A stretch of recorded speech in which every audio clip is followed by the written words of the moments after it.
Zoe was born with a rare genetic condition. She never aged past 5 months physically. Despite her baby appearance, her mind was mature. She observed the world with a depth that unnerved her family.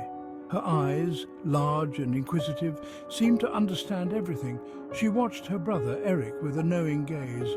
She listened to the whispers about her condition, never making a sound. Zoe's parents did everything to make her comfortable.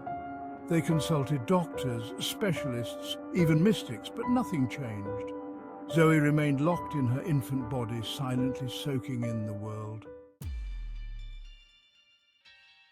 Eric was 15 and he hated the attention Zoe got. He felt overshadowed by his sister's condition. No one seemed to notice his achievements. His parents were always preoccupied with Zoe. He began to harbor dark thoughts. What if Zoe wasn't there? What if he could have a normal sister? He imagined a life where he was the center of attention. These thoughts consumed him. Eric often found himself in Zoe's room watching her. She stared back, those big eyes seeming to mock me. I felt a strange sense of jealousy and guilt. I couldn't shake the feeling that Zoe knew what I was thinking. I started looking for ways to change my situation. I didn't know how, but I was determined. I began reading old books, searching for anything that might help me. I stared at the rings. They lay nestled in their velvet box, gleaming under the dim bedside lamp.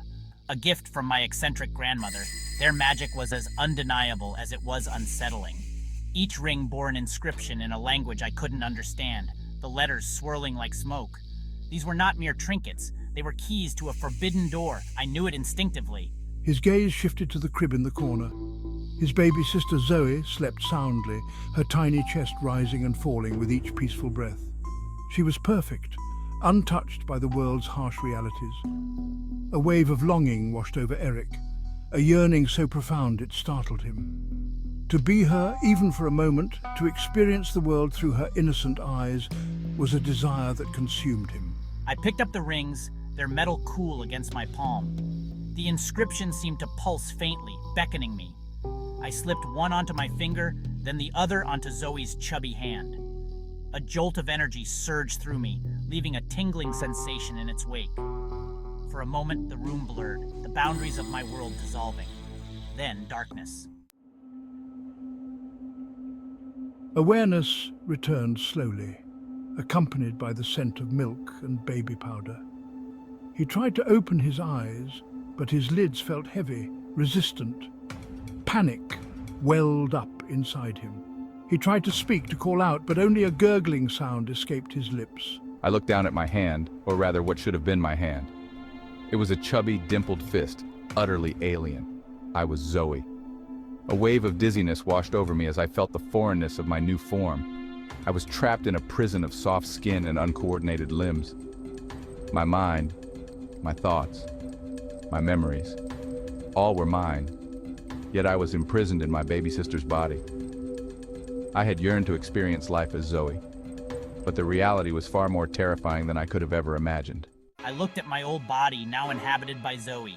She sat up, stretching and flexing her fingers. She looked at me, and a slow smile spread across her face.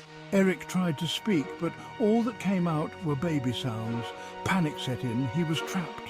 He tried to remove the ring, but his tiny fingers couldn't grasp it. Zoe, in his body, stood up and walked away.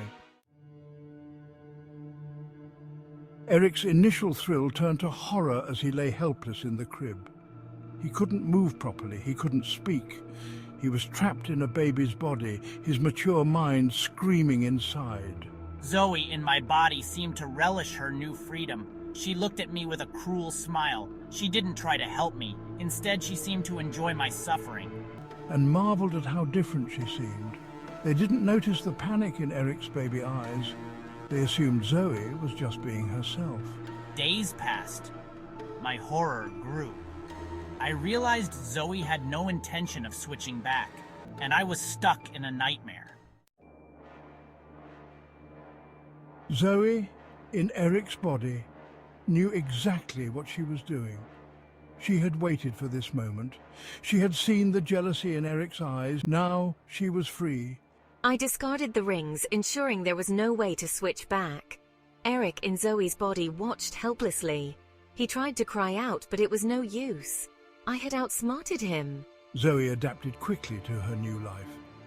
She began to excel in school, drawing attention for her sudden brilliance. Eric's friends noticed the change, but attributed it to a newfound focus. Eric's parents were thrilled. They believed Eric was finally coming into his own.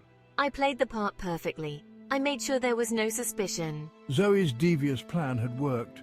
She was living the life she'd always wanted. And Eric was trapped, a prisoner in his own home, unable to do anything but watch.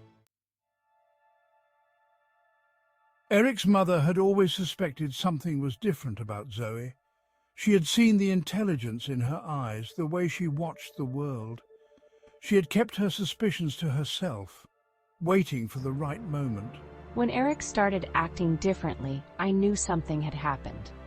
I watched him closely, noticing the way he interacted with Zoe. I began to piece together the truth.